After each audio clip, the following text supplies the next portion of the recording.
Olá, está no ar o programa da TV Surdo. Por conta da sua localização geográfica, Moçambique é ciclicamente afetado por eventos climáticos severos, cujos impactos são visíveis na vida das vítimas e nas infraestruturas. Só na época chuvosa e ciclônica 2024-2025, cerca de 1 milhão de pessoas foram afetadas.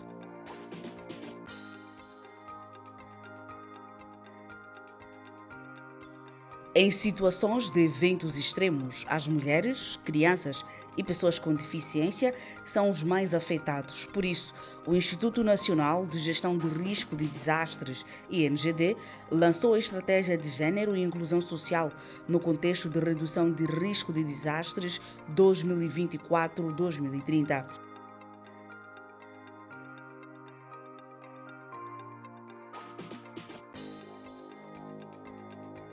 Mais detalhes sobre o assunto na peça que se segue. Instituto Nacional de Gestão de Riscos de Desastre, INGD, lança a Estratégia de Gênero e Inclusão Social no contexto de redução do risco de desastre 2024-2030.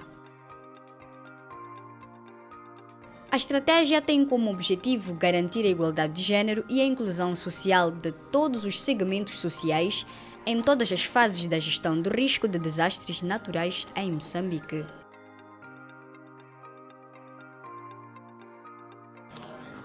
A estratégia tem vigência de 6 anos, como fiz a referência, 2024 a 2030. Em termos de mecanismo de implementação, a estratégia, para além de contar com fundos do Orçamento Geral do Estado, também irá contar com o suporte financeiro dos nossos parceiros de cooperação, porque num dos domínios da estratégia já aparece o mecanismo de financiamento que devemos mobilizar recursos externos para a implementação desta estratégia. O mesmo ou a mesma é orientada por quatro objetivos estratégicos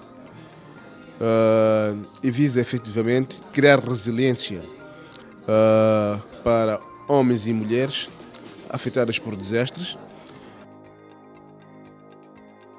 Segundo Adelto Chambela, diretor da Divisão de Salvaguardas Sociais e Ambientais, a produção da estratégia de resgate sensível ao gênero se deve ao fato de Moçambique ser ciclicamente afetado por fenômenos naturais, cujos impactos se fazem sentir mais nas mulheres e pessoas com deficiência. A incidência de eventos extremos em Moçambique tem crescido significativamente nos últimos anos, ameaçando os ganhos socioeconômicos. Por isso, o INGD tem vindo a reforçar as suas respostas antes, durante e depois dos desastres, assim como tem vindo a desenvolver mecanismos para melhorar a coordenação nacional no contexto em que as condições meteorológicas nunca respeitam as fronteiras nacionais. Para colmatar estas nuances essenciais, o INGD tem apoiado a análise de gênero do risco de desastre para melhor compreender as capacidades diferenciais e os desafios enfrentados pelas mulheres, homens, raparigas e rapazes. A estratégia de gênero e inclusão social, que hoje temos o privilégio de lançar, é um aspecto essencial deste trabalho e tem como objetivo ajudar o país a construir resiliência aos riscos e perigos naturais que atingem a todos os segmentos da sociedade. Alguns parceiros acreditam que a estratégia ser uma mais-valia para o país. A estratégia que hoje apresentamos constitui um marco muito importante para o nosso país.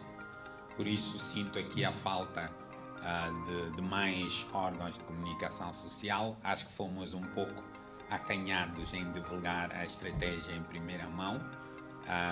Daí que espero que o NGD nos próximos dias faça chegar à mídia que já existe essa estratégia e que é um documento importante de referência, e também através da mídia social disponibilize versões eletrónicas deste documento para que nós não sejamos os únicos a ter o acesso rápido ao documento. A cidade de Maputo tem estado sim a sofrer por ocorrência de eventos extremos e, portanto, realiza muitas operações de resposta ou muitas ações de assistência humanitária. Pelo que nós vamos fazer agora? Comprometemos-nos a implementar esta estratégia com vista a garantir esta inclusão social. A estratégia foi elaborada numa abordagem colaborativa e conta com um plano de ação que define metas e indicadores concretos para a sua implementação até 2030. Ainda sobre políticas inclusivas e participação de pessoas com deficiência, acompanhe os ecos da participação de crianças com deficiência na Conferência Regional sobre Promoção e Proteção dos Direitos das Crianças.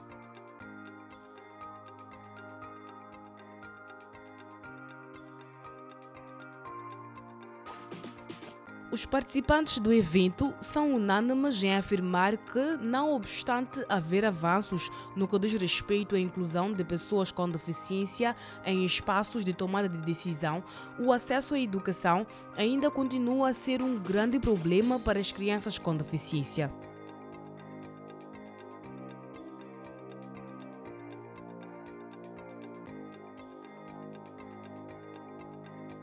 Crianças com ou sem deficiência dizem notar avanços significativos no que diz respeito à inclusão e valorização dos seus direitos. O Estado em si está a ajudar bastante a pessoa com deficiência em si a nível do nosso país, sabendo que por vezes acontece de pessoas com deficiência não serem dados aquele nível de acessibilidade, por exemplo, nas vias. Então, como eu posso dizer, com o que está a acontecer hoje, como eu posso dizer, a publicidade em si, da criança como no seu todo, a sua valorização nesse caso, acho que está a ser uma boa iniciativa. Eu sinto que há uma mudança significativa, há muitas crianças que estão sendo incluídas, principalmente as crianças com deficiência, no próprio Parlamento Infantil, liderando também grupos de trabalho que existem no Parlamento Infantil, como o grupo de saúde, educação e muito mais. Apesar dos avanços alcançados em alguns setores, como a política, ainda há desafios no setor da educação, disse Kelvin Santos em entrevista à TV Surdo. A princípio, eu posso dizer que é um ensino quase que iniciante, porque anos atrás a inclusão não era debatida para as pessoas com deficiência estudarem nas escolas, mas atualmente está-se a fazer uma mudança em si, avaliando, tem uma voz sim, embora que ainda seja mínima, porque algumas pessoas, seja no setor privado ou público, ainda não dão aquela, ainda não verificam assim tanto as pessoas com deficiência, mas estava a acontecer um avanço. A Saving the Shield, organização da sociedade civil que trabalha em defesa dos direitos das crianças, garantiu estar a envidar esforços para reduzir a exclusão de crianças com deficiência nas escolas convencionais.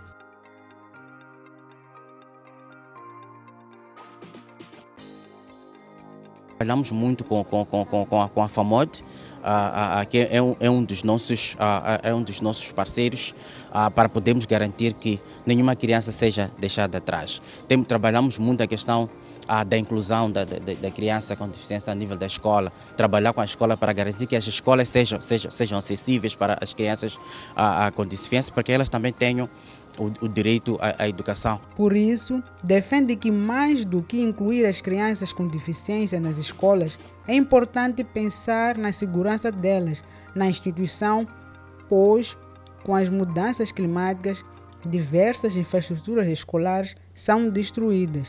Se nós olharmos em que cada país tem suas vulnerabilidades, se nós olharmos para o nosso país, em Moçambique, temos hoje em dia a questão das mudanças climáticas, que é um grande desafio para a questão da proteção das crianças, porque os eventos climáticos têm mostrado a destruição das escolas, que acaba impactando um dos grandes direitos da criança, que é a questão da educação. Mas também ainda temos um grande desafio a questões ligadas a questões humanitárias, por exemplo, em Cabo Delgado, que é um grande desafio, há muito trabalho a ser feito, mas que ainda persiste algum desafio para garantir que haja escolas mais seguras para as crianças, que as crianças possam serem protegidas.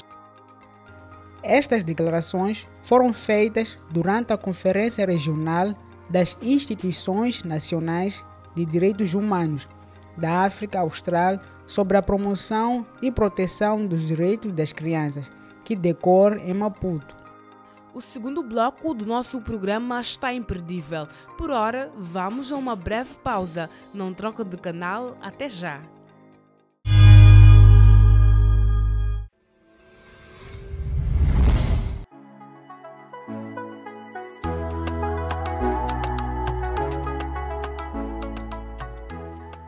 Olá, seja bem-vindo! Neste vídeo vamos falar de educação ambiental nas escolas. Contamos com o apoio da professora Justina Mabui e seus alunos da Escola Primária 7 de Setembro, na cidade de Maputo. Mas por que falar de educação ambiental e do papel das escolas neste processo? Sendo crianças na fase ainda de crescimento, eles devem crescer sabendo que o ambiente é importante para eles. O que as crianças sabem sobre a preservação do ambiente? Não podemos atirar lixo porque pode prejudicar o nosso planeta. Não podemos deitar lixo no chão, sempre tem que deitar o lixo na lata de lixo. E temos que regar bem as árvores e cuidar bem da natureza. O que mais pode ser feito pelas escolas? Incentiva as crianças e adolescentes a plantar árvores no recinto escolar e na comunidade.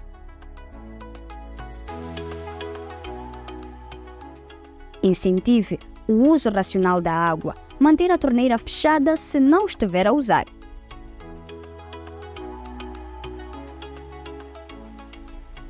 Ensine sobre o uso racional da energia. Manter as luzes apagadas durante o dia e só as ligar de noite. Manter o ambiente escolar limpo, não deitar o lixo no chão e promover atividades de reciclagem e de reaproveitamento do lixo.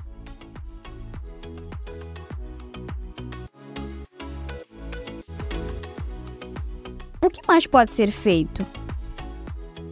Ao longo da lecionação das matérias, pode-se incluir também falando da importância do ambiente. Mas também acho que pode mesmo se criar uma disciplina própria, específica, para se falar do ambiente, que é para dar mais importância às crianças saberem que esta disciplina ou cuidar do ambiente é importante. No início, essas atividades podem ser difíceis de implementar, mas com o passar dos anos virará rotina e os seus efeitos na sociedade serão visíveis. No próximo vídeo, vamos partilhar outras ações que você pode exercer para tornar o planeta um lugar melhor. Tchau, tchau!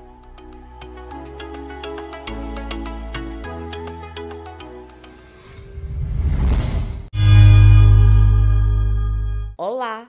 Bem-vindo e bem-vinda à segunda e última parte do programa da TV Surdo. No primeiro bloco, falamos sobre a estratégia de gestão de desastres naturais sensível ao género e sobre a importância deste instrumento na vida socioeconômica do país. Falamos também sobre a Conferência de Promoção dos Direitos das Crianças na África Austral.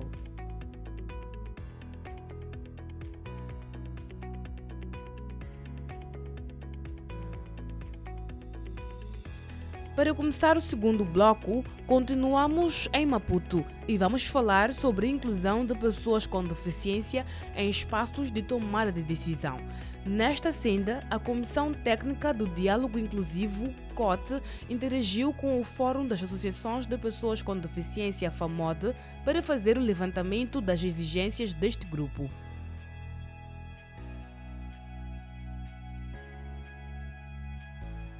A acessibilidade aos espaços de diálogo, textos em braille e interpretação de língua de sinais foram algumas das propostas apresentadas pelas pessoas com deficiência ao COT para que, de fato, o diálogo político a decorrer seja inclusivo. Acompanhe.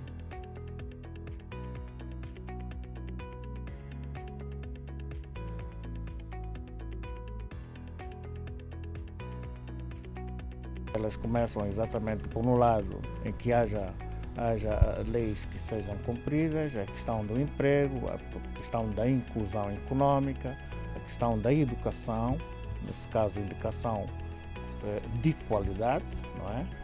Quando se fala em educação é bem profundo, porque tudo parte da educação, a questão da formação profissional, a questão da acessibilidade ambiental, acessibilidade comunicacional, a questão de quebrar as barreiras. Estas reclamações foram feitas pelos membros do Fórum das Associações de Pessoas com Deficiências, FAMOD, durante a primeira auscultação pública às pessoas com deficiência no âmbito do Diálogo Nacional Inclusivo. Ivone Soares, em representação da Comissão Técnica para o Diálogo Nacional Inclusivo, COD, reconheceu haver lacunas e propôs soluções para eliminar tais barreiras. O primeiro aspecto tem a ver com acessibilidade aos locais de auscultação. Eles pedem que haja rampas que facilitem o acesso da pessoa com deficiência para os locais de auscultação. Também manifestaram interesse em ver as notícias que são veiculadas pelos vários órgãos de comunicação social serem também traduzidas em língua de sinais. Para a COT, as exigências do FAMOD são legítimas, até porque só com o cumprimento delas é que se poderá contar com um diálogo verdadeiramente inclusivo. Se conseguirmos ter a tradução em língua de sinais, a tradução em braille, garantirmos que haja rampas para o acesso aos locais da auscultação, garantirmos que haja participação massiva das pessoas. E um outro aspecto importante tem a ver com a segurança das pessoas que vão participar nestes eventos. De certeza que estará cautelada uma participação ampla de toda a pessoa com deficiência.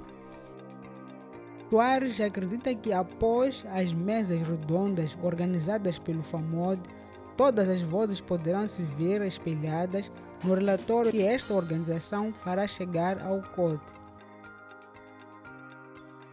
Jovens. E os jovens também estão enquadrados na FAMOD, a mulher também está enquadrada na FAMOD, a pessoa idosa também está enquadrada na FAMOD. Então, a FAMOD acaba sendo uma plataforma, uma umbrella que coordena as atividades e tem como beneficiários a criança com deficiência, o adulto, o jovem, a mulher. E nós queremos que eles possam tratar de coordenar toda ação que possa nos trazer a posição da pessoa com deficiência sobre as questões de alteração constitucional e as questões de governação, que são o mote do diálogo neste momento. Refira-se que, além do FAMOD, o Diálogo Nacional Inclusivo prevê contemplar diferentes organizações da sociedade civil, sindicatos e ligas de partidos políticos. Numa primeira fase, as discussões se centrarão nas questões de políticas e alterações constitucionais.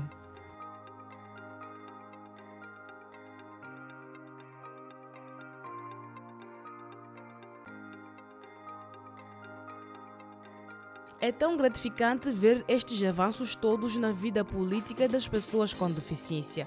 Agora, queremos partilhar com o caro telespectador a incrível história de superação de Hermindo Antônio, pessoa com deficiência física que nunca se deixou vergar e hoje trabalha numa das maiores empresas públicas do país.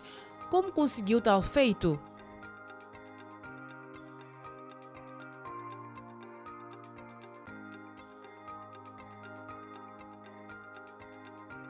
Chama-se Armindo Paulo Antônio, natural da Vila do Songo, província de Tete. Tem deficiência físico-motora desde a infância, mas isso nunca o impediu de sonhar e lutar pelos seus direitos. A sua infância foi bastante dura, sem condições para adquirir uma cadeira de rodas, enfrentou dificuldades para se locomover, afetando seus estudos e rotina diária. Ele conta como tudo aconteceu. Muito difícil, porque na altura a Vila do Songo era uma zona muito frígida. Então era muito difícil andar sem cadeira de rodas para a escola, e eu estudava no período de manhã. E quando chegasse à escola com tanto frio, era muito difícil começar a escrever, porque os dedos ficavam quase paralisados por causa do frio. Mas enfim, a vida é feita dessas coisas. Fui me aguentando, fiz a minha primeira classe desde o ano 1990. Apesar das dificuldades, Armindo concluiu o ensino médio na sua terra natal, Songo. Na época, não existia uma instituição de ensino superior ao nível daquele distrito, fato que obrigou a mudar-se para a capital moçambicana, Maputo, para estudar geologia. Mais tarde, veio abandonar o curso por conta da exigência física e a falta de acessibilidade para chegar à faculdade. Estava no Maputo a frequentar. Eu fui na Universidade de Eduardo Mondlane, mas no Departamento de Geologia, no Dianguém. Então, eu vivia no bairro Central, aí perto do Mercado do Povo. Então, para eu sair de cadeira de rodas para a faculdade não era fácil. Então, o que eu fazia? Saía de casa, deslocava-me com a cadeira de roda até na Ronil. Eu trancava a cadeira, comprei uma corrente e um cadeado. Eu trancava num sinal de trânsito que estava ali mesmo na paragem, aí na Ronil. Então eu trancava a cadeira, descia, subia a chapa, apanhava a chapa até no Nhanguene, sem cadeira de rodas. Então quando chegasse ali no Nhanguene, descia de joelho, tinha que ir até na sala de aulas, na faculdade. Depois de deixar o curso de Geologia e de Informática por motivos de saúde, Armindo voltou à terra natal. Determinado, procurou a Hidroelétrica de Caorabás, onde iniciou um estágio em 2007, ano marcante que coincide com a reversão de Caorabás ao Estado moçambicano.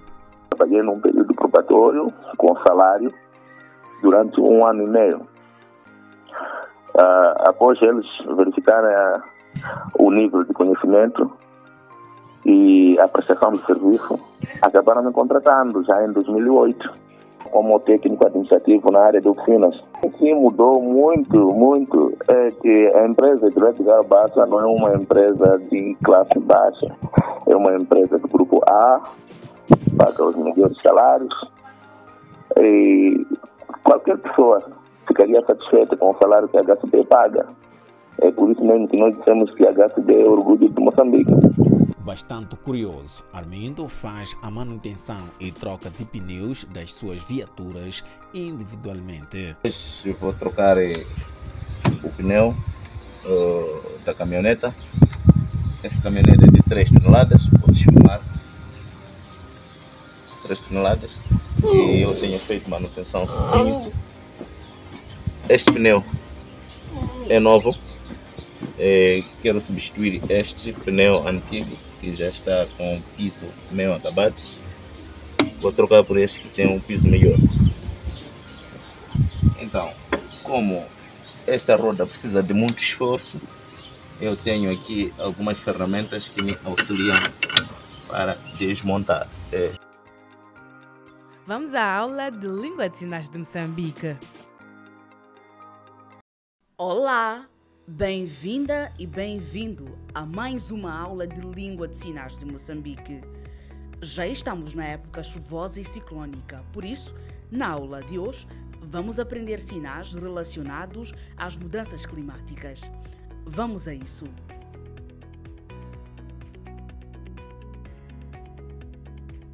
A primeira palavra é chuvas intensas. Repita comigo. Chuvas intensas. A segunda palavra é ventos fortes. Repita comigo. Ventos fortes. E a última palavra de hoje é inundações urbanas. Vamos sinalizar mais uma vez. Inundações urbanas. Fantástico! Fico feliz por saber que ficou até o fim da nossa aula. Quer saber o que deve fazer para fixar os sinais? É só praticar e ficar atento aos nossos vídeos através das nossas redes sociais. TV Surdo Moçambique. Até ao próximo vídeo. O nosso programa termina por aqui. Obrigada pela atenção dispensada. Voltamos a ver-nos daqui a 7 dias.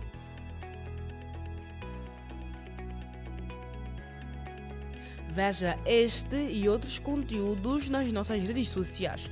Somos a TV Surdo Moçambique. Até o próximo programa.